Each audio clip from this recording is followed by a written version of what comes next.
Bonjour à tous. Donc, je m'appelle Jean-Pierre Farandou, je suis le président d'un groupe de transport public qui s'appelle Keolis. Et il m'appartient donc de m'exprimer sur un thème qui m'est cher, qui est donc territoire et inclusion. Alors c'est un thème qui me parle parce que je ne vais pas citer le nombre d'années, mais ça fait longtemps que je travaille sur le service public de transport de voyageurs. Et le service public, par définition, c'est de l'inclusion, puisque sa définition même, c'est l'accessibilité à tous. Donc je suis dans ce service public depuis longtemps. Et les territoires aussi, ça parle parce que qui dit mobilité dit forcément desserte des territoires et de tous les territoires. Ça a été évoqué ce matin, il y a les métropoles, mais pas que. Il y a aussi les villes moyennes, il y a le périurbain, il y a même des zones rurales avec des beaux ruraux dont il faut s'occuper aussi. Vous dire aussi à titre personnel que mon engagement autour de l'inclusion, il s'est concrétisé à 2-3 occasions complémentaires, au-delà de la seule mobilité. J'ai eu la chance, on va dire, de diriger une association qui s'appelle les PIMS. D'ailleurs, j'ai vu Michel Mercier, qui était ministre de l'aménagement du territoire à l'époque, avec qui on avait inventé donc, ces lieux de service public dans les bourgs. C'est une idée qui est née dans les quartiers de la ville, les quartiers difficiles, et qu'on avait déjà su transposer dans des territoires beaucoup moins denses. Sur la culture également, j'ai eu l'occasion de m'occuper d'un orchestre, l'Orchestre national d'Île-de-France. Ce qui plaisait dans cet orchestre, il n'y avait pas que la philharmonique, il y avait aussi la vocation d'aller faire des concerts et d'aller amener la musique classique dans tous les endroits les plus reculés de la région Île-de-France. Les gens, qu'est-ce qu'ils veulent en matière de mobilité? Et là encore, je ne reviens pas sur ce qu'on a pu entendre tous ces derniers mois. Ils veulent des choses simples, ils veulent déjà justement des choses pratiques, que ce ne soit pas compliqué de prendre des services de mobilité, dont tout ce qui va être pratique, simple, lisible va être important. Ils veulent que ce soit pas cher, ça a été évoqué. Ça peut coûter cher de se déplacer. Donc c'est une partie importante du budget des gens. Donc comment on est capable de proposer des solutions pas chères? Et enfin, il y a l'aspect protection de la planète. C'est quelque chose qui monte aussi. Les gens ont bien conscience que la mobilité, ça peut, si on ne fait pas attention, dégrader la planète. Et donc, il y aura un appétit, bien évidemment, à ce que les solutions proposées soient plutôt du bon côté de la protection de la planète et pas du mauvais. Ça, c'est le cahier des charges. Et quand on dit les gens, c'est bien les gens. Et de comprendre qu'il n'y a pas une personne type. Il y a bien sûr des jeunes et des moins jeunes, il y a des familles et des personnes seules, il y a des actifs et des inactifs, il y a des gens qui parlent bien français et certains qui ne parlent pas bien français, il y a des populations fragiles. Et c'est tout ça qu'il faut adresser quand on parle d'inclusion. Et c'est pour ça d'ailleurs que le challenge, il n'est pas facile. Ça, c'est le cahier des charges. Maintenant, quel type de solution on peut apporter? La première recommandation que je ferai, je ne veux pas donner de leçons bien évidemment, et chacun peut avoir une opinion, mais c'est en m'appuyant sur mon expérience. On ne fait jamais assez de ce que j'appelle le marketing territorial.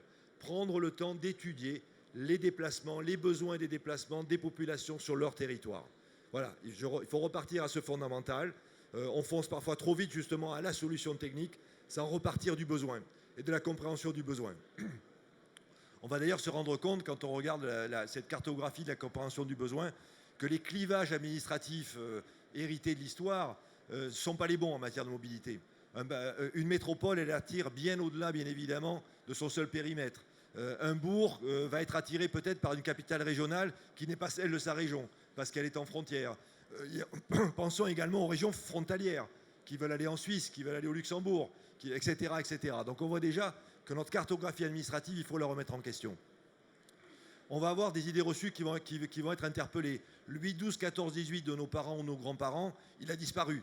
Il y a une désynchronisation des rythmes qui est incroyable. Les gens veulent partir tôt, rentrer tard. Il n'y a plus vraiment de dimanche, il n'y a plus vraiment de samedi, etc. Il faut se méfier aussi de quand on compte les gens dans un bus ou dans un car, on va en trouver 10. Mais ce n'est pas 10 personnes tous les jours. C'est en fait un facteur x5, x10. Derrière ces 10 individus, vous avez 20, 30, 50, 100 personnes. Donc attention aussi aux approches un peu trop rapides qui ne vont pas chercher vraiment individu par individu la réalité du besoin de transport. Si on bascule du côté des solutions, c'est le grand retour du routier. Longtemps, on a opposé finalement le routier au service public collectif.